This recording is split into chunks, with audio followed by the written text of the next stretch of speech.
a vitória da cruz, porque dependendo de onde você olha, a cruz foi derrota, mas dependendo da ótica que você olha, a cruz foi vitória. Onde está a morte? Eita! Então, a cruz, o diabo olhou e disse assim: venci. E o Senhor diz: eita, você não sabe de nada, menino, você é imaturo, porque tudo estava no meu controle. O meu filho veio para isso, e ele cumpriu o propósito. E hoje, todo aquele que confessa Jesus como seu Senhor e Salvador tem o seu nome escrito no livro da vida.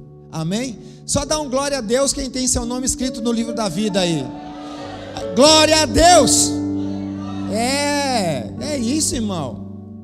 Às vezes falta um dinheirinho aqui, um dinheirinho ali. Às vezes vem uma enfermidade aqui, às vezes vem uma discussãozinha ali no casamento, às vezes vem uns problemas no trabalho, mas no final de tudo, o que importa é que o nosso nome está escrito no livro da vida. Aleluia! E a nossa eternidade já está garantida com o Senhor.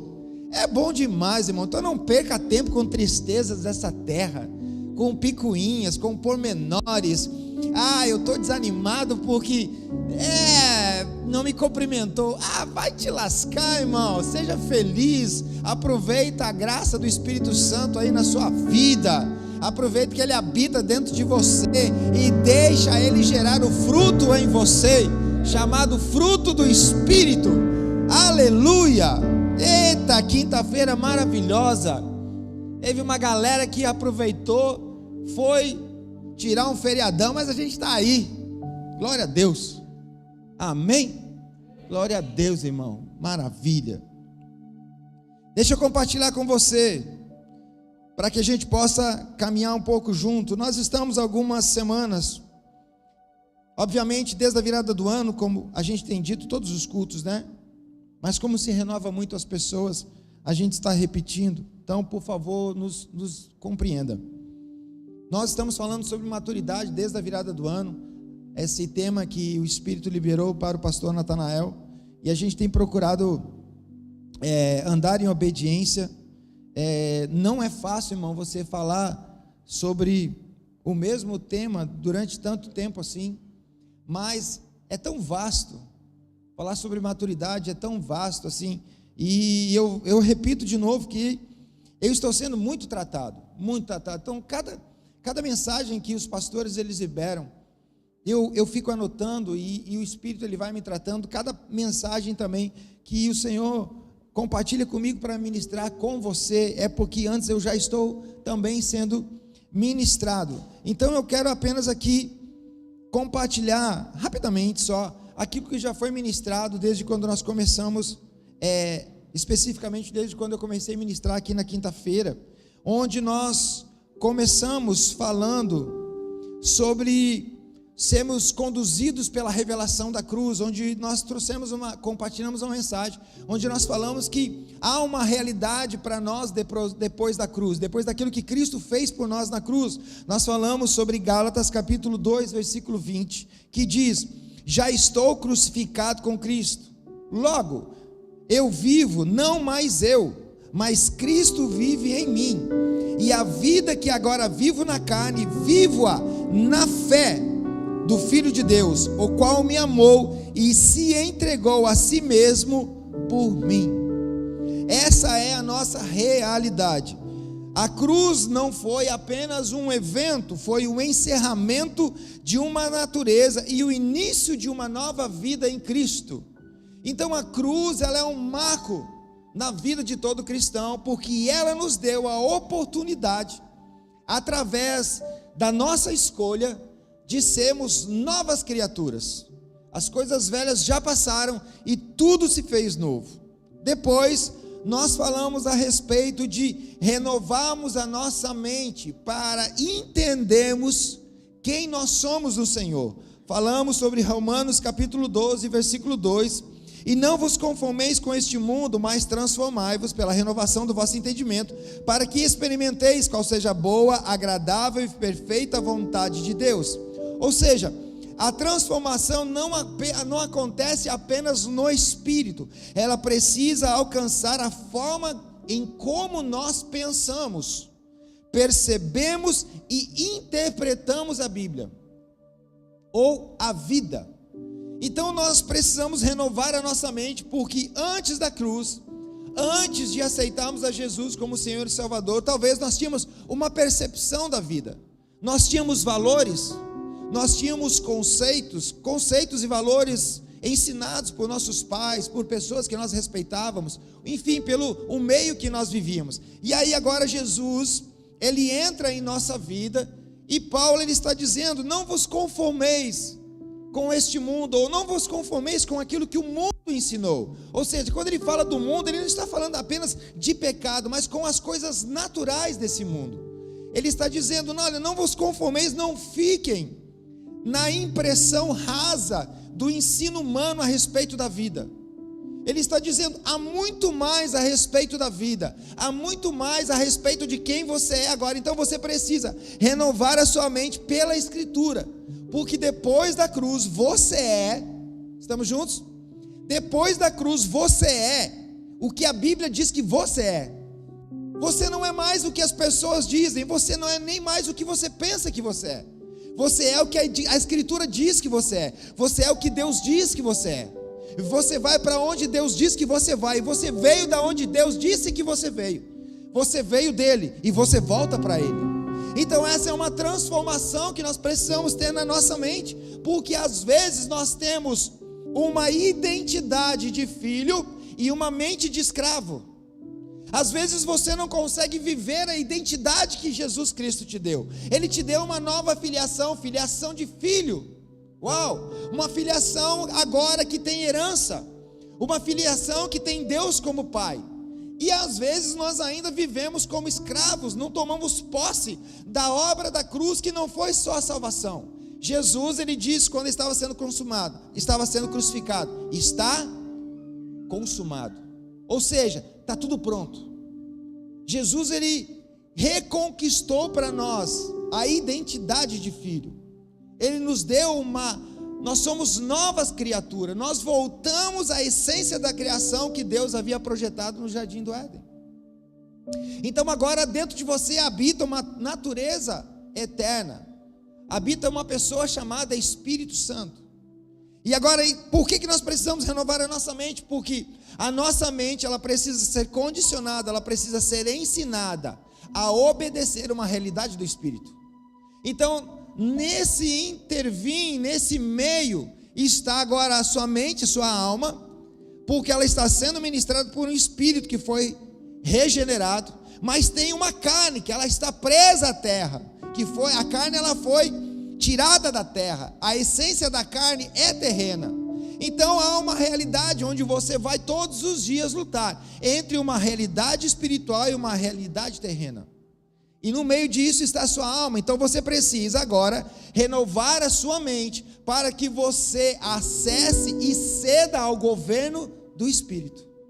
Amém, irmãos? Depois nós dissemos confrontados, ou seja, depois nós falamos a respeito do nosso coração. Aí o negócio ele estreitou um pouco mais, porque Jeremias 17, versículo 9 revela: enganoso é o coração, mais do que todas as coisas. E sabe, a gente às vezes precisa parar e entender o que nós estamos lendo. Nós não estamos lendo aqui um livro que algum homem escreveu. Nós estamos lendo, ou seja, nós estamos meditando em palavras que o próprio Espírito revelou. Então quando nós lemos aqui enganoso é o coração, mais do que todas as coisas, mais do que todas as coisas são todas as coisas. Não são talvez as minhas todas as coisas e as suas todas as coisas, que não englobam, porque a gente não tem a realidade de tudo. A nossa realidade é limitada. Então quando nós falamos, é melhor do que tudo que eu já provei, é que você só provou alguma parte. Mas quando a Bíblia diz que o coração é mais enganoso do que todas as coisas, são todas as coisas. E perverso, quem o conhecerá?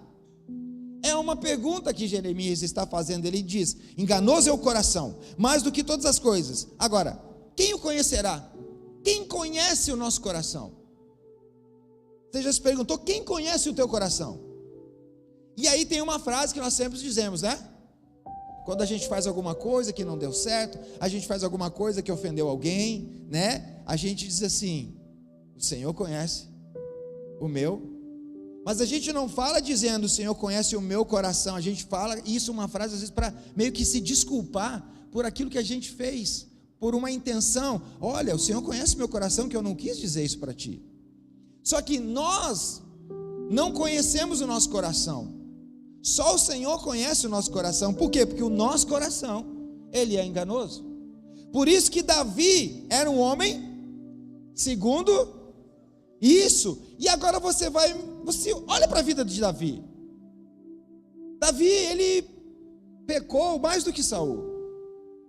Só que ele tinha algo que Saul não tinha. Davi não se justificava, Davi se arrependia. Senhor, dá-me a alegria da salvação. Então Davi, você vai ver em muitos momentos Davi, e talvez seja a próxima sequência que a gente vai ministrar. A gente ainda está amadurecendo, estamos conversando, pastor Natanael, talvez a gente vai falar sobre a questão, talvez o próximo sequência vai ser maturidade, é você entender o perdão e cura. Sabe, às vezes nós somos perdoados, mas você não se permite ser curado. E essa é uma luta que às vezes a gente tem dentro da gente, porque você já é perdoado, mas existe um processo para você ser curado. E às vezes nós não queremos passar pelo processo da cura. Você já é perdoado, já tem livre acesso ao céu, mas o seu coração não se permite ser curado. E talvez a gente vai tratar isso na próxima sequência aqui. A gente quer embasar isso bem para realmente isso ser bênção na sua vida. Mas aqui está falando que o Senhor, ele diz em Jeremias capítulo 17 versículo 10: eu, o Senhor, esquadrinho o coração e provo os pensamentos, e isso para dar a cada um segundo os seus caminhos e segundo o fruto das suas ações. Ou seja, aquilo que nós não conseguimos discernir completamente, Deus revela com precisão. Então, se tem coisas que você não tem discernimento, eu acredito que esses são dias que você precisa orar, eu e você precisamos orar para que Deus revele para nós mesmos o nosso coração. Porque sabe, a gente está entrando num lugar de maturidade tão profunda nessa casa, que durante todos esses meses que nós estamos ministrando, o Senhor, ele tem tratado muitas coisas das nossas atitudes, orgulho, soberba, sabe? Com os homens especificamente foi trabalhado muito sobre coisas promíscuas, sobre acessar, sobre coisas ainda simples como pornografia, acesso a sites indevidos, sabe? Essas coisas que são externas, que são assim grosseiras, que são visíveis, que todo mundo já sabe claramente que isso é um pecado grotesco.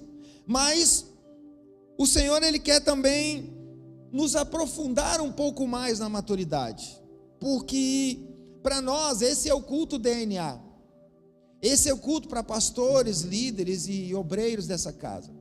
Então eu acredito que essa fase, estas coisas, elas já devem estar resolvidas em nós. Estamos juntos, irmãos? Essas coisas grotescas de fofoca, sabe, esses pecados assim que a gente chama de grandes, eu acredito que a gente não deve mais perder tempo com isso. Mas nós não conhecemos o nosso coração. E sabe, o nosso coração é enganoso. Porque eu falava isso ontem no Casados para Sempre, que coincidentemente foi a lição do perdão. Às vezes nós estamos vivendo coisas que nós achamos que está resolvida, porque Deus nos perdoou e nós perdoamos. Só que existe o segundo processo, chamado processo de cura. Porque você pode liberar perdão, você pode ser perdoado, mas não significa que naquele momento, naquele estágio, essa ferida ela fechou. Ela continua talvez aberta por um bom tempo. E às vezes as pessoas pensam que porque essa ferida está aberta e ela ainda está doendo, ela não perdoou ou não foi perdoada. Mas existe um processo de cura da alma, um processo de mudança de entendimento. E muitos no meio da igreja, eles abortam esse processo, porque se culpam, porque acham, não, eu não fui perdoado, não, eu não perdoei. Não, irmão, deixa eu te dizer, não se trata mais de pecado, se trata de você ser rebelde com aquilo que Deus já conquistou por você na cruz.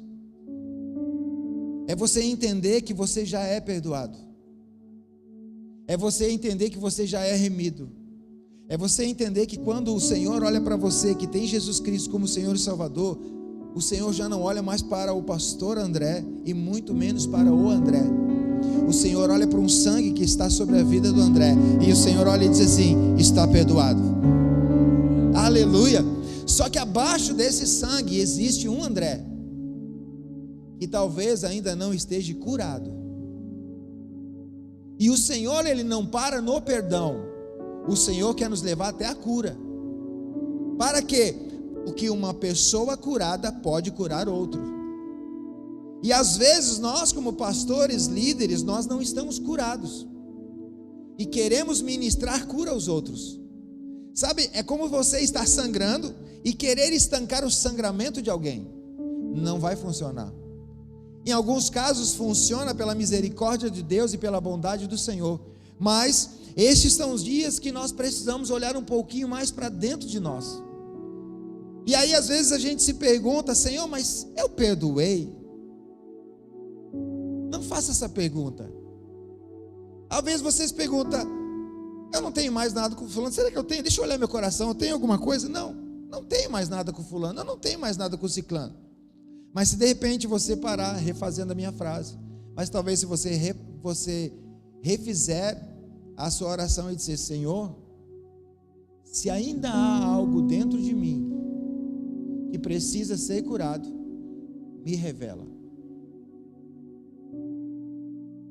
E o Senhor vai te revelar, mas não para te expor, mas para te curar. Então, eu quero nessa noite avançar um pouquinho mais o nosso processo de maturidade, porque não é mais sobre o que você sabe, não é mais sobre o que você sente, é sobre quem está governando a sua vida. Porque quando os pecados são grotescos, a gente já detecta: não, aquele lá não é, aquele lá é governado pela carne. Mas quando os pecados, eles são aqueles mais íntimos, às vezes nós mesmos nos enganamos que quem tem o governo na nossa vida é o Senhor. E a palavra nos diz em Gálatas capítulo 5, versículo 16: digo, porém, andai em espírito, ou no espírito, e não cumprireis a concupiscência da carne. Então, o que eu preciso fazer para não ser carnal? Eu preciso andar no Espírito. Mas o que é andar no Espírito? É andar falando em línguas? É lá andar com uma Bíblia na mão? É andar orando 24 horas? É ficar trancado no quarto 6 horas por dia, 4 horas por dia? O que é andar no Espírito? Porque se você anda no Espírito, não vai cumprir a concupiscência da carne. E esse texto não está falando aqui de um conselho de devocional. Esta é uma revelação de governo. Porque quem anda no Espírito revela o seu governo. Amém, irmãos? Porque o problema do homem nunca foi apenas comportamento. O nosso problema não é comportamental, sempre foi a fonte. Porque o comportamento só revela a fonte, a raiz. Sempre foi governo. Então, o meu comportamento, as minhas atitudes, elas revelam a minha raiz e o meu governo. Porque a carne não é apenas pecado visível. Andar na carne não é só você cometer os pecados que são visíveis. A carne é a natureza adâmica tentando viver com independência de Deus. Você andar na carne é você viver na natureza adâmica caída, porque essa carne, ela quer viver sempre independente de Deus. Ela não aceita princípios, ela não aceita correção, ela não aceita governo, porque ela quer andar independente, porque ela pode estar no púlpito, a carne pode estar no púlpito, ela pode estar no louvor, ela pode estar até em uma liderança, porque ela não precisa pecar externamente para existir. Estamos juntos, irmãos? Ela só precisa não depender totalmente do Espírito. Então andar na carne é você não depender totalmente do Espírito, porque se eu ando totalmente no Espírito, eu não vou cumprir a consciência da carne. Mas se em algum momento eu tendo a andar na carne, ou seja, que andar na carne é fazer a minha vontade, eu estou andando na carne, e nem sempre isso será visível, nem sempre isso vai me impedir de fazer algo para o Senhor. Romanos capítulo 8, versículo 7 diz o seguinte: porquanto a inclinação da carne é inimizade contra Deus, pois não é sujeita à lei de Deus, nem em verdade o pode ser. E isso aqui é muito forte, porque a carne não é neutra, ela é resistente ao governo de Deus. A carne, a função dela é resistir ao governo de Deus e nos puxar para as coisas terrenas. Essa carne se manifesta de forma muito sutis no cotidiano ministerial, no nosso dia a dia. Vamos falar de igreja, não vamos falar de quem está fora, vamos falar de nós que estamos aqui dentro. Sabe, quando nós falamos em ser carnal ou andar na carne, sempre conectamos isso aos pecados aparentes, como prostituição, adultério, fornicação. Mas nós, às vezes, como líder, recebemos uma correção. Você recebe uma correção, uma direção, e por fora você diz amém. Amém, pastor? Amém? Sim, senhor. Mas por dentro se levanta uma resistência silenciosa, e aquilo começa a afetar a forma como ele se posiciona depois. Já não é mais o mesmo da correção, porque na hora de uma reunião, na hora de uma correção, diz amém, eu me sujeito, mas dentro já muda algo, já deixa de fazer algumas coisas, já deixa de andar naturalmente. Por quê? Porque essa é uma reação natural da carne. Estamos juntos? É uma reação natural da carne. A carne está, o teu coração, a carne está te dizendo qual vai ser a tua reação. Um líder aconselha pessoas com sabedoria, ele dá bons conselhos, mas quando precisa ser aconselhado, tem dificuldade de se abrir e prefere sustentar uma imagem de estabilidade. Porque às vezes a gente acha que se nós mostramos fraquezas, a gente é carnal. Não! Se você mostra as suas fraquezas, você não está sendo carnal, você está sendo alguém que reconhece e que quer ajuda. Então o fato de eu ser pastor, o fato de eu ser um líder, o fato de eu ser um obreiro, não significa que eu estou pronto. Amém, irmão? Significa que eu estou me sujeitando a um governo, significa que eu estou me sujeitando a um chamado, mas que eu não estou totalmente pronto. Ninguém está totalmente pronto. Então tem áreas na minha vida que o pastor Lucas, ele vai me alinhar, tem áreas da minha vida que o pastor Natanael vai me alinhar, tem áreas da minha vida que a pastora Maeli vai me alinhar, e eu preciso entender que esta é a função do corpo, nos alinharmos uns aos outros. Então quando eu recebo orientação, eu preciso também ter um coração tratável para não reagir na carne. Um obreiro que serve fielmente, mas quando percebe que não foi lembrado ou incluído, o coração começa a se retrair, e ele diminui a intensidade, ainda que externamente continue presente. Alguém que serve na casa de Deus, mas quando percebe que não foi incluído numa janta, numa reunião, num grupo, num passeio, a reação da carne se manifesta, porque ele acha que foi excluído. Vou te dar um exemplo, irmão, de como você está. Eu acho que eu vou te pegar agora assim nessa. Você manda uma mensagem de WhatsApp, a pessoa não te responde, a reação de alguém que é resolvido na sua identidade, vai pensar: essa pessoa está sem tempo. A pessoa que não é resolvida na sua identidade, que reage na carne, ela está me negando, ela está me esnobando.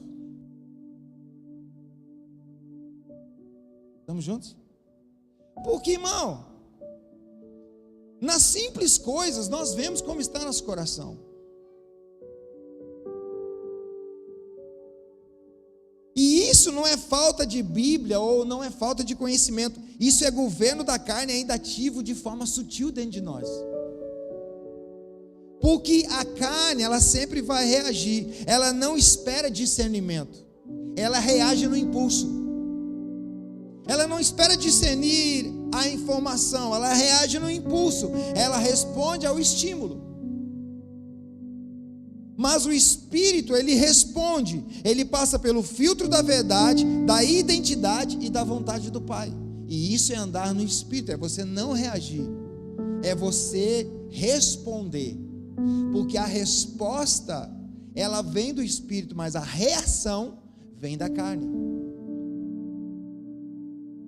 A carne, ela se defende, ela precisa preservar a sua imagem, sua razão e sua posição. Já o Espírito, ele se rende. Ele não precisa provar nada, porque já está seguro em quem ele é em Deus. A carne precisa provar, precisa mostrar valor, precisa ser vista, precisa ser validada sempre por alguém. Sabe, quando você está andando na carne, tudo que você faz precisa ser validado por alguém. Alguém precisa te dar um tapa nas costas, alguém precisa dizer: nossa, que mensagem. Alguém precisa te dar um tapinha: oh, muito bom. Oh, o que vocês estão fazendo é muito bom. Irmão, se é o Senhor, estamos juntos, irmãos? Vocês estão tão quietos assim, tão sério. Obrigado, pastor. Se a mensagem foi Deus quem te deu, meus irmãos, a gente não precisa receber tapinha nas costas. Amém? Se foi Deus que nos deu, não precisa ninguém reconhecer. Se aquilo que nós estamos fazendo é para o Senhor, não precisa as pessoas reconhecerem, porque às vezes não vão reconhecer. E com isso a gente protege o nosso coração de criar situações que não existem. Porque a gente é bom de criar situação que não existe. A gente é bom de ver fantasma onde não existe. Porque quando o teu coração está desalinhado, quando o teu coração está afastado de Cristo, você vê fantasma. Lembra quando Cristo estava caminhando sobre as águas? O que eles gritaram? Por quê? Porque eles estavam afastados de Cristo. Só que quando você se aproxima de Cristo, você vê que fantasma não existe. Ainda mais para judeu, o judeu não acredita em fantasma. Só que quando há um temor e você está longe de Cristo, você começa a crer em coisas que você não acreditava até então. Você perde o valor da identidade que você tem, porque você começa a dar ouvidos à carne e aos teus sentimentos. Então por isso que nós precisamos meditar todos os dias na palavra do Senhor, para que todos os dias a gente confirme para nossa alma quem nós somos no Senhor. E isso é andar no Espírito. Andar no Espírito é quando a sua alma está começando a duvidar quem você é. Quando a sua alma está começando a questionar o que você está fazendo, você vai para o seu lugar secreto, e no lugar secreto o Espírito vai dizer: continua, anda mais uma milha. E é por isso que muitas vezes o problema não está no que nós estamos fazendo, mas no que nos move a fazer. É por isso que muitas vezes o problema não está no que fazemos, mas no que nos move enquanto nós fazemos. Por que nós fazemos? Para quem nós fazemos? Porque uma pode ser a realidade que o meu coração enganoso está dizendo: eu estou fazendo para o Senhor, eu estou me movendo para o Senhor. Mas outra é a realidade real das profundezas, segundo Hebreus capítulo 4 versículo 12, que só a palavra, só o Espírito, ele acessa lugares que você não vai acessar, onde ele separa aquilo que é alma daquilo que é espírito, daquilo que é juntas e daquilo que é medula. Só a palavra entra nesse lugar, eu e você, a nossa mente não consegue acessar esses lugares.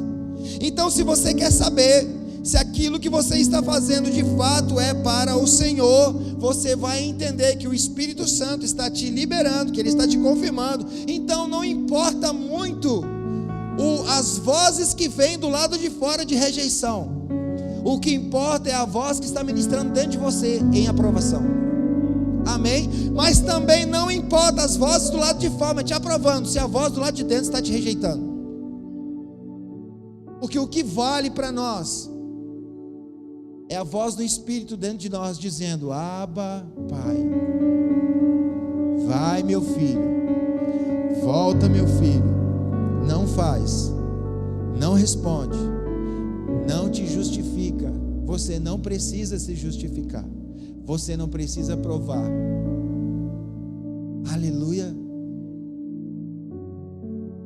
Você pode pregar, mas está se defendendo.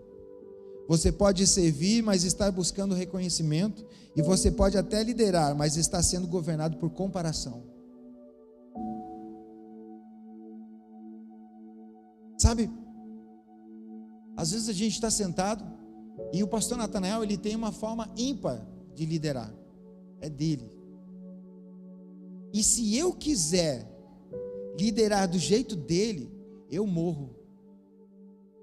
E se ele quiser liderar do meu jeito, ele morre, porque há uma graça, há uma autoridade sobre a vida dele, que o Senhor deu para ele, respeitando a personalidade dele. O Senhor respeita a sua personalidade. Amém, irmão?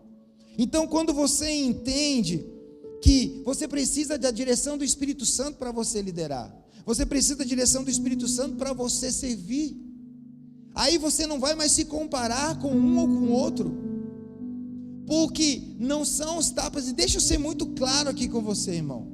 Às vezes você é um ministrante, você é um obreiro, que você tem carisma.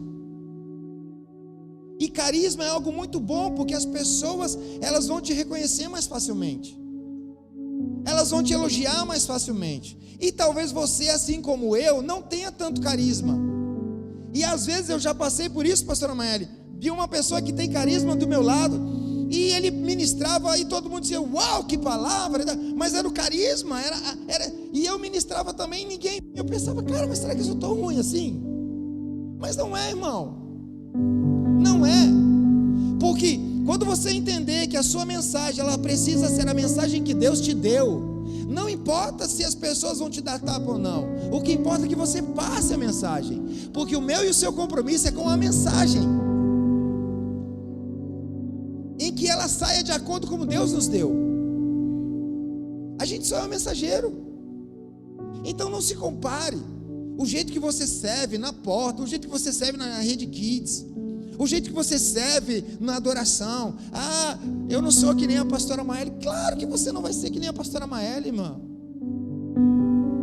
Ah, eu não sou que nem o Tiago. Claro que não.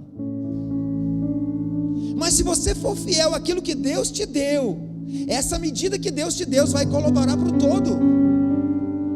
Se você for fiel àquilo que, as canções que o Senhor tem te dado, a graça que o Senhor tem te dado, a busca que você tem tido no secreto, o Senhor vai usar isso em benefício do todo.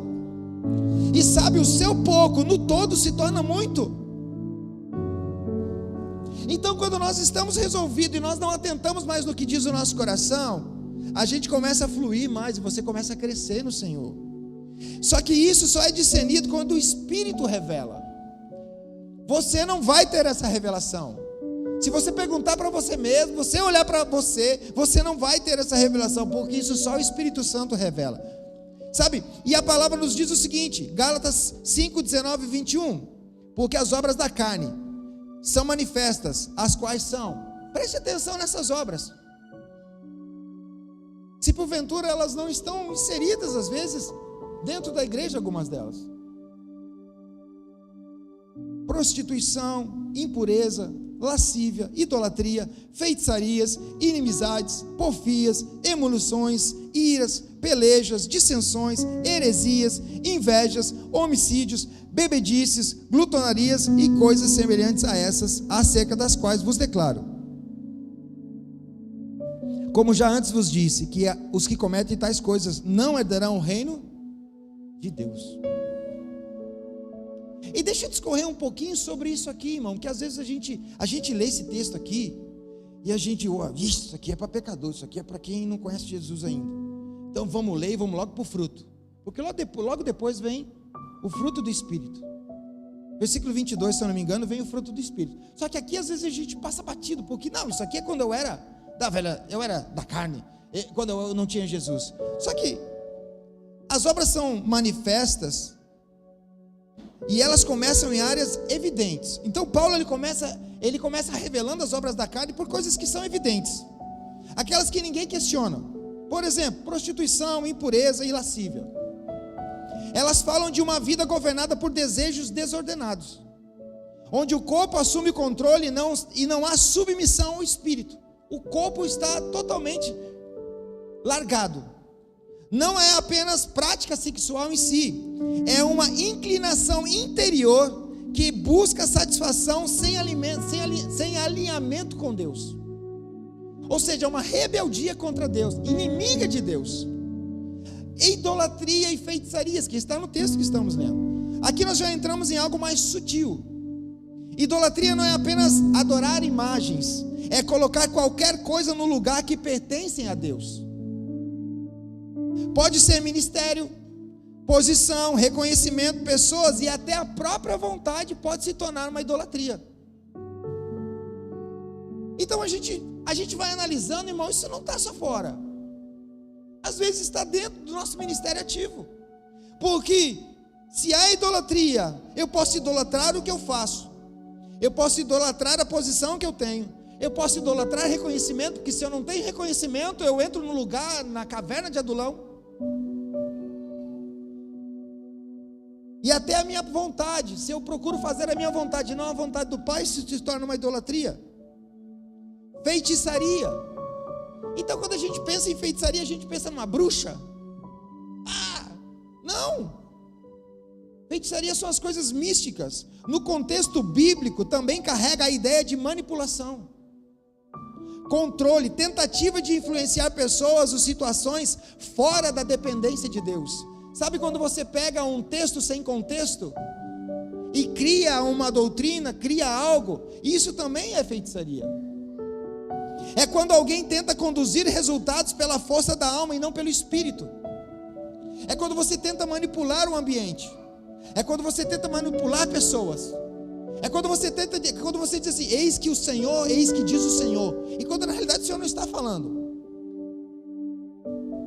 A pastora Maiele falou algo aqui, se eu não me engano, em uma das nossas salas de oração, em que ela eu nem sei se eu posso compartilhar, mas falou na sala de oração, pode, né, pastor? A pastora disse assim, que ela estava com temor de dizer que Deus tinha falado, quando na realidade, às vezes Deus não falou, de usar a palavra que Deus falou, quando Deus na realidade não fala. E às vezes isso se torna um jargão tão normal conosco, que nós dizemos que, olha, Deus me falou. Às vezes nós temos gabinetes que a gente se assusta, né? Os pastores me ajudam. A gente tem gabinete que a gente se assusta, porque as pessoas chegam, pastor, Deus falou comigo. Mas se Deus falou contigo, o que você quer aqui? Não, eu quero ver se o Senhor aprova. Se Deus falou contigo, irmão, quem sou eu para aprovar ou desaprovar? Às vezes nós estamos numa conversa no corredor, as pessoas chegam, não, porque Deus falou comigo, não, porque Deus tem falado comigo. Cara, Deus fala tanto. Só que se você parar para pensar, analise se é Deus que está falando, se é a sua vontade, se é a sua alma, se são os seus desejos, se são os seus impulsos.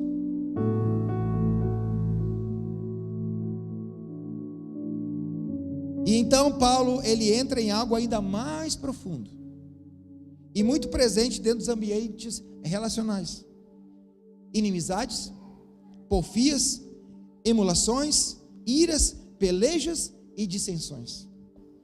E isso fala de conflito interno que se tornam externos. Inimizades são resistências no coração contra pessoas. Sabe, inimizade, você não precisa declarar ela seu inimigo, mas você resiste a pessoas. Você não precisa ser inimigo declarado, mas você resiste, você corta caminho. Aqui nos corredores, você corta caminho. E sabe, Deixa eu te confessar algo aqui. Há algum tempo atrás, falei isso ontem também na lição do perdão. Há algum tempo atrás, eu passei um momento de muito conflito, onde eu estava praticando isso. Eu estava resistindo a pessoas que tinham falado algumas coisas que tinham batido muito forte em mim, dentro de mim. E sabe, irmão, às vezes você diz assim, você tem uma conversa, e você diz, uma conversa muito franca, né? Quando alguém te magoou, fere você tem uma conversa franca, você, ok, está perdoado, está perdoado. Mas lembra que eu falei que você pode liberar o perdão, mas você agora precisa passar pelo processo da cura. E algo que eu aprendi, a Bíblia diz assim, ó, orai por aqueles que vos perseguem. Mas eu aprendi no íntimo que, sabe, quando eu tenho alguma coisa contra alguém, que a minha carne ela quer falar, que a carne ela começa a ativar a minha alma. E eu não sei se você já passou por isso, eu acredito que só eu passei por isso, ninguém mais aqui passou por isso. Em que você olha para uma pessoa, você está sendo inserido num ambiente novo, numa igreja nova, você olha para alguém e teu espírito não bate. Você olha e diz assim, não me desceu. Antigamente, na velha natureza, a gente dizia assim, os santos não se bateram. Alguém já passou por isso? Tipo assim, pegou implicância com alguém, cara, você nem conversou com a pessoa, você nem sentou para conversar. Ou você pegou ranço por algo que alguém lhe falou daquela pessoa, quando você viu aquela pessoa, você já tinha raiva dela, e ela nunca te fez nada. E aconteceu isso comigo, e eu pensei, Senhor, não dá. E aí o Espírito Santo disse para mim, comece a orar por ela todos os dias. Mais do que você ora ore mais por ela do que pelas pessoas que você ama. Caraca. E aí eu comecei a orar, irmão. Comecei a orar, coloquei o nome dessas pessoas, comecei a orar, Senhor, me dá amor. Porque amor do Senhor, ele não é um sentimento, o amor ele é um mandamento, o amor ele vem do Senhor. O amor ele é fruto do Espírito que habita dentro de nós, porque amor é fruto do Espírito. Pastor, se eu não tenho amor, eu não tenho Espírito, você tem, só você ainda não tem o fruto. E irmão, deixa eu dizer, é maravilhoso quando você faz isso, porque os teus olhos mudam. A pessoa não muda, mas os teus olhos mudam. E como é bom, irmão, você olhar através da lente de Deus. E sabe, isso nós precisamos fazer meio que direto na nossa vida. E ele continua falando aqui: inimizades, porfias, emulações, inimizades resistentes contra pessoas. Porfias são discussões constantes, necessidade de sempre ter razão. A pessoa ela vai até o fim, se ela não tiver razão, se na discussão no final alguém não disser, não, você tem razão, ela não para de discutir. Emulações falam de competição, comparação, disputa por espaço. Quando a Bíblia está falando de emulações, ela está falando de competição. Então a gente vê essas palavras às vezes bonitas ali na Bíblia, e diz, o que é emulação? É uma mula em ação? Não, emulações falam de competição, comparação, disputa por espaço. Ira são explosões emocionais ou até indignações mal resolvidas. Irai-vos, mas não pequeis. Pelejas e dissensões são divisões, rupturas, ambientes quebrados por falta de alinhamento. Então por isso que periodicamente a gente precisa passar por um alinhamento do Espírito Santo. Por isso que seguidamente vocês provavelmente nas suas redes têm reuniões de alinhamento, porque a gente precisa seguidamente passar por alinhamento. E perceba, isso não nasce fora, isso nasce dentro. Não é algo que vem de fora, é algo que nasce dentro. E depois ele ainda continua, heresias e invejas. Heresias aqui não são apenas falsas doutrinas, mas também posicionamentos que rompem a unidade no corpo. Pensamentos que se levantam contra a verdade estabelecida, muitas vezes para sustentar interesses pessoais. heresias. Aqui não são apenas falsas doutrinas, porque isso a gente discerne fácil, pastores, líderes, obreiros, a gente discerne fácil. Mas também elas são posicionamentos que rompem a unidade junto. Pensamentos que se levantam contra a verdade estabelecida no ambiente. E muitas vezes para sustentar interesses próprios, pessoais. Inveja é extremamente sutil. Porque se eu perguntar para você se você é invejoso, dificilmente, quase que será uma ofensa eu perguntar isso para você, se você tem inveja de alguém. Mas no fundo, em algum momento, todos nós sentimos esse sentimento. Amém? Só diz amém, não precisa dizer que você, em algum momento, já teve inveja de alguém. Não é só querer o que o outro tem, é se entristecer com o avanço do outro e se incomodar com aquilo que Deus está fazendo na vida dele. E isso muitas vezes não é falado, mas é sentido. E por fim, homicídios, bebedices, glutonarias e coisas semelhantes a essas. Homicídios não se limitam ao ato físico. Jesus já havia revelado que o ódio no coração já carrega essa semente, porque dentro do seu coração você pode não matar fisicamente, mas você pode odiar alguém e você comete o mesmo pecado do homicídio, porque o ódio é algo muito forte. Se eu não me engano, naquele livro Ofensas, fala, iscas de Satanás, né? Fala sobre o ódio, o que o ódio significa na linguagem hebraica. Bebedices e glutonarias falam de falta de domínio próprio. Não é apenas com comida ou bebida, mas com qualquer excesso que leva a uma vida sem governo interior. E perceba aqui que muitas dessas coisas não acontecem fora, mas acontecem dentro do ambiente espiritual. E às vezes não são manifestas externamente, mas já estão operando internamente dentro de nós. Só que Paulo, graças a Deus, ele continua o texto. E ele diz, mas, há sempre um mas no reino de Deus, mas o fruto do Espírito é amor, gozo, paz, longanimidade, benignidade, bondade, fé, mansidão e temperança. Aleluia! Porque uma pessoa que anda no Espírito produz o fruto e não as obras.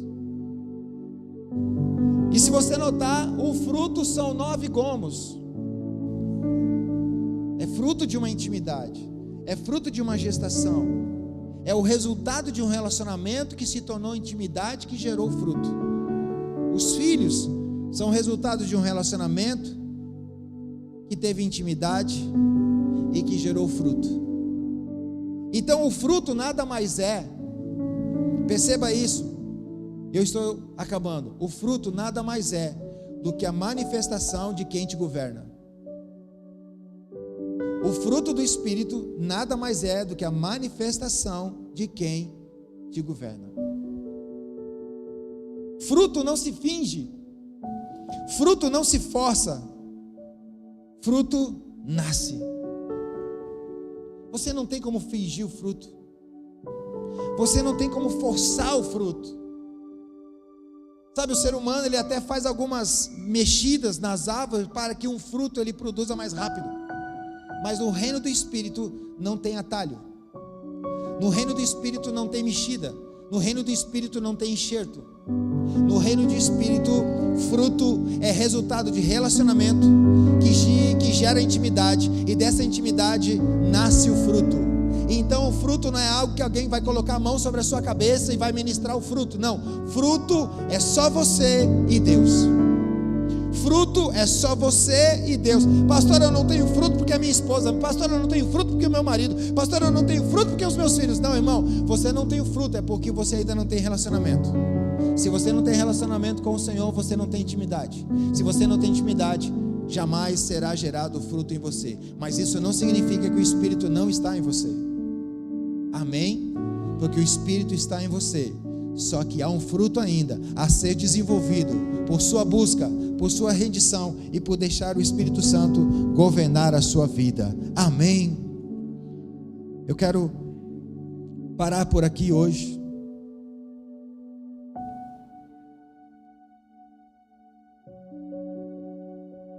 Porque quando o Espírito governa,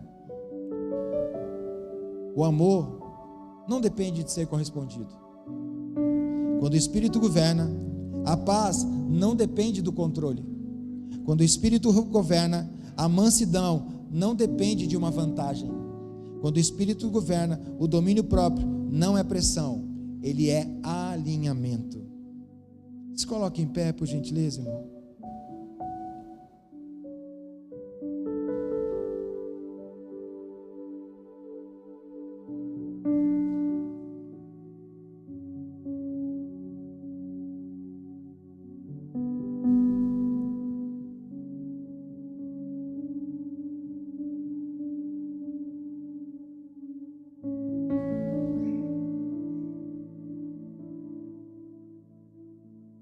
De tudo o que eu falei nessa noite, eu gostaria que você gravasse 2 frases. Porque às vezes nós que desenvolvemos alguma coisa, que já temos algum tempo de fé, nós às vezes não conseguimos olhar para nós mesmos com clareza. Porque às vezes é fácil você dar palavra de sabedoria para os outros e você receber palavras de sabedoria. Às vezes a gente é bom de dar conselho para os outros, mas a gente é ruim de receber direção do Espírito Santo. Então a gente fica protelando algumas coisas. E deixa eu te dizer algo: aquilo que eu protejo, Deus não trata. Aquilo que eu exponho, Deus transforma. Escreva isso para você não esquecer. E talvez de tudo o que eu falei, talvez essas 2 frases, elas vão te impulsionar a você ter um alinhamento com o Senhor. Aquilo que eu protejo, Deus não trata. Aquilo que eu exponho, Deus ele transforma. Sabe? Talvez você pregue, você lidere, você sirva, você comungue, você congregue, e ainda você talvez tenha coisas que o Senhor precisa tratar dentro de você, porque algumas reações que você tem como reações da sua personalidade, talvez não sejam reações da tua personalidade, sejam reações da tua fragilidade. Porque às vezes nós confundimos reações da nossa personalidade com reações da nossa fragilidade. E talvez essa seja uma noite de você iniciar algo. Iniciar perguntando para o Senhor: Senhor, eu achei que estava tudo resolvido dentro de mim, ou eu achei que a grande maioria estava resolvido, mas diante da tua palavra eu escolho me expor para ti, Jesus, para ti, Espírito Santo.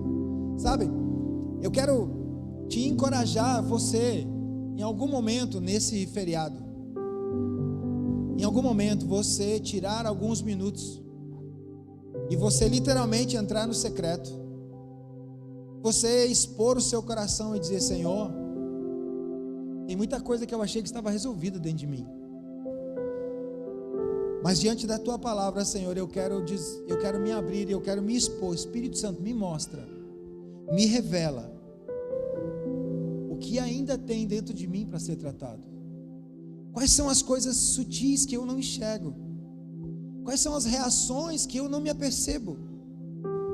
Quais são as convicções que eu tenho, Senhor? Porque eu quero ser transformado. E enquanto você protege uma motivação, ela continua governando você.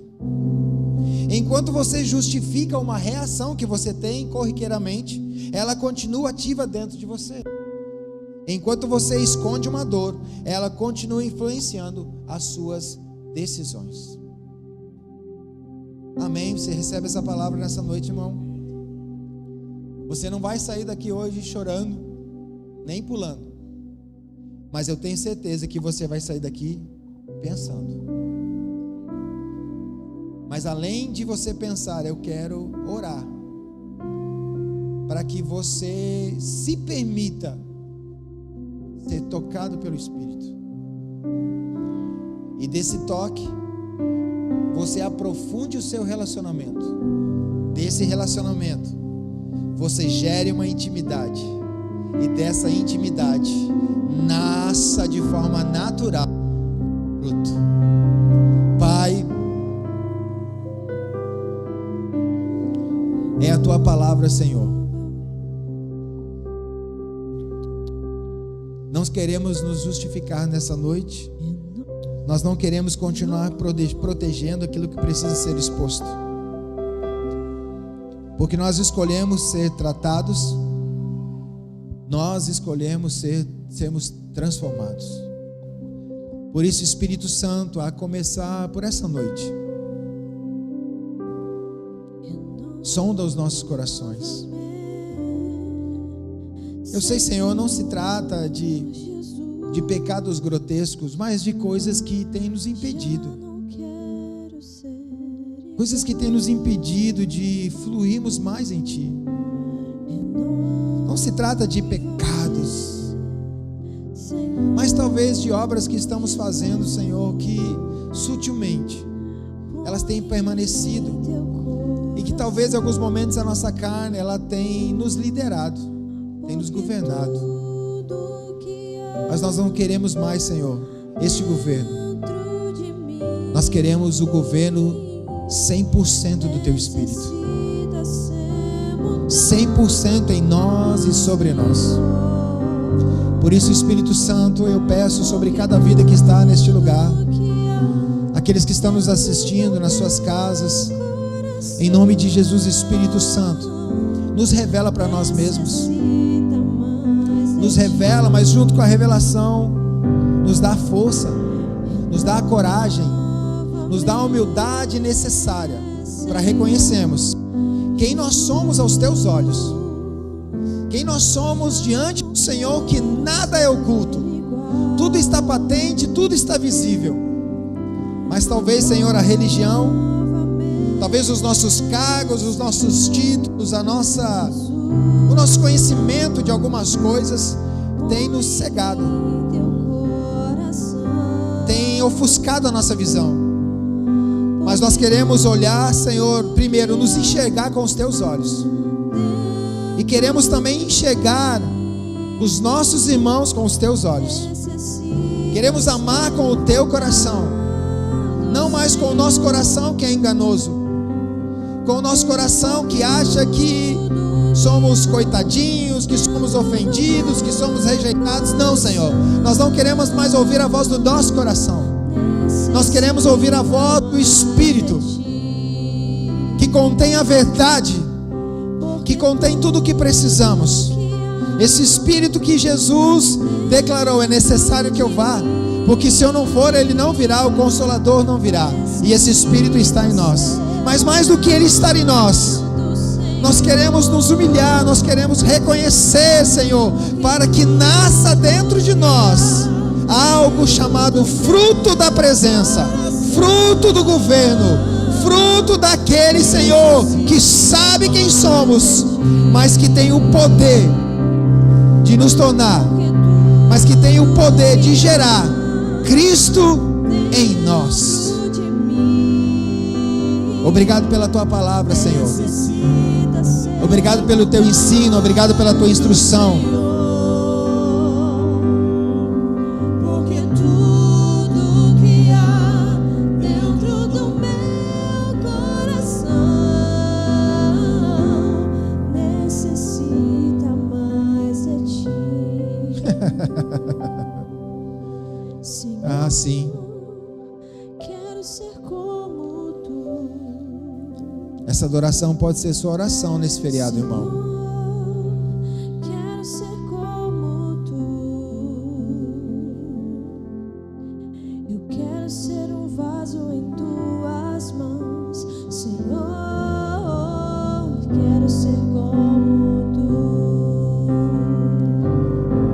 Declare isso. Senhor,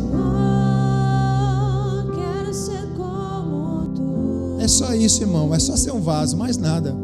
Vaso de honra. Senhor, quero ser como tu.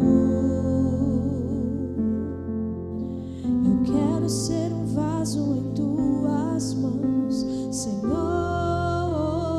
Quero ser como tu. Ah. Amém, meu irmão. Aleluia. Sabe, essa não é uma noite de...